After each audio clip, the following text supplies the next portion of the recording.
কাল রথযাত্রা উপলক্ষে একটা ভিডিও তোমাদের সাথে শেয়ার করলাম। কাল ছিল রথযাত্রা, রেডি হয়ে দেন মায়ের বাড়িতে ছোট করে একটু আয়োজন করেছিল, তো ওখানে যাবার জন্য বেরিয়ে পড়লাম বাচ্চাদের নিয়ে। তারপরে গিয়ে পৌঁছালাম মায়ের বাড়ি। তা পৌঁছানোর পর গিয়ে দেখি জগন্নাথ দেবকে একটু সাজিয়েছে মা, সামনে একটু ফল মিষ্টি টিষ্টি গজা টজা করে দিয়েছে।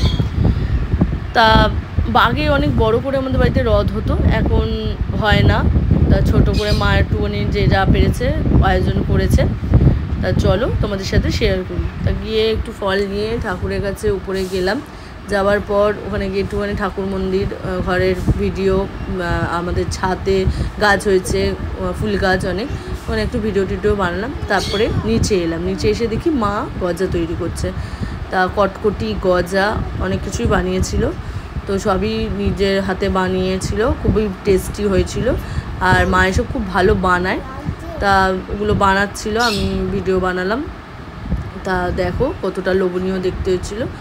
তো তারপরে ওগুলো শেষ করে আবার বড়া ভাজলো, হচ্ছে আলুর বড়া, বেগুনি, মুড়ি দিয়ে খাওয়ার জন্য পাঁপড় ভাজা, এগুলো ভাজলো। ভাজার পর এলো জেঠিমাদের সাথে মুড়ি দিয়ে, দিদিও তখন চলে এসেছিলো। দিয়ে সবাই মিলে একসাথে একটুখানি ওগুলো খেলাম। খাওয়া দাওয়ার পর একটু সবাই মিলে গল্প আড্ডা হলো। তারপরে আমরা যে যার বাড়ি চলে গেলাম।